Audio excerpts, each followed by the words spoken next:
most of you would have noticed that I'm not a fan of so-called YouTube debates. The reason for this is that these debates are often unmoderated, which means that fact-checking is absent. This allows the charismatic ignoramus to triumph over the stuttering expert. Basically, victory goes to the best orator rather than the person with the best arguments.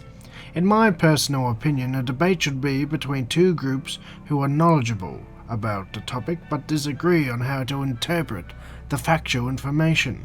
There should be impartial moderators who are there to fact-check claims and punish those who spout nonsense. For example, let's say there's a debate on who won the space race during the Cold War. One person argues that the Soviets won the space race. The second person argues that the United States did. The third person, however, argues that the Earth is flat and that it is all a giant hoax, whilst the fourth is totally ignorant on the subject. Now if you ask me if the third and fourth person deserve to be standing on the debate platform, I would answer no. They are wasting everybody's time and the moderators should quickly remove them so more time can be focused on the real discussion.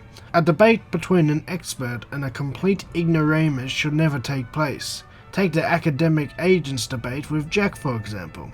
I haven't seen you provide even a scintilla of support because for that I don't claim. even understand. You did not even know what the theory is, and you said the theory was nonsense.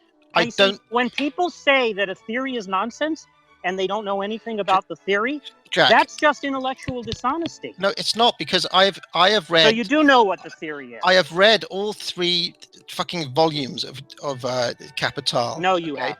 Why are you lying? I have. I've written books on. So tell me. Okay. Tell me if you've read all 3 volumes of Capital, right? Tell me what CV and S stand for. Jack.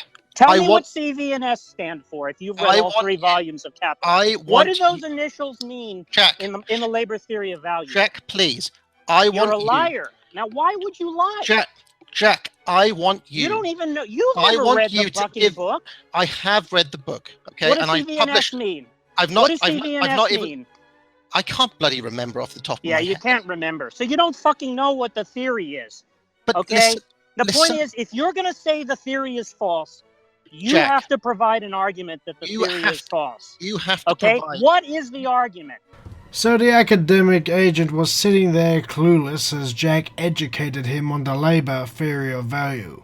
This is not how a debate is supposed to work. A proper debate on this subject would have consisted of 2 people or groups who actually understood the theory but disagreed on its merits. Therefore, I believe Jack was wasting his time debating the academic agent. Another problem with YouTube debates is gish galloping. A gish gallop is an informal name for a debating technique that involves drowning the opponent in such a torrent of half-truths, lies and straw-man arguments that the opponent cannot possibly answer every falsehood that has been raised. Patiently rebutting each of these falsehoods takes up onlookers' time and bandwidth. And remember, it's much easier to spout a lie than to explain the truth. And by even responding, you are taking these points seriously, giving them a credibility they do not usually deserve. And why does gish galloping take place? Because there is no proper moderation of debates on YouTube. Therefore, I believe the best way to respond to people is not to debate them, but to make a response video where you use primary and secondary sources to back up your claims. I believe this is the best way to counter lies on the internet. Far better than fruitless debates with complete idiots. In my opinion, if you agree to debate alt-rightists or ANCAPs, you are basically dignifying their ridiculous arguments.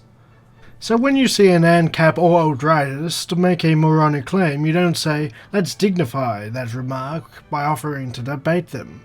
You simply point and laugh through a response video, or, if their comment is really idiotic, a clip like this. Get ready, everybody. He's about to do something stupid. Well, I'm sorry to disappoint you, gentlemen, but you seem to have me confused with a character in a fictional show. Now, if you'll excuse me, my fondue is just about... Ow! Anarcho-capitalism is based on empirical fact and hasn't ever been seen in history before. So I think this is a good approach to take. If you think I'm wrong, tell me in the comment section. And you just think, like, there is nothing to debate here. And when you debate these things, when you agree to debate people about things, you're making it seem as though there is something to debate. And there isn't. There's nothing to debate. And every time you dignify these dipshits with debates, you're basically giving their ridiculous positions the veneer of credibility.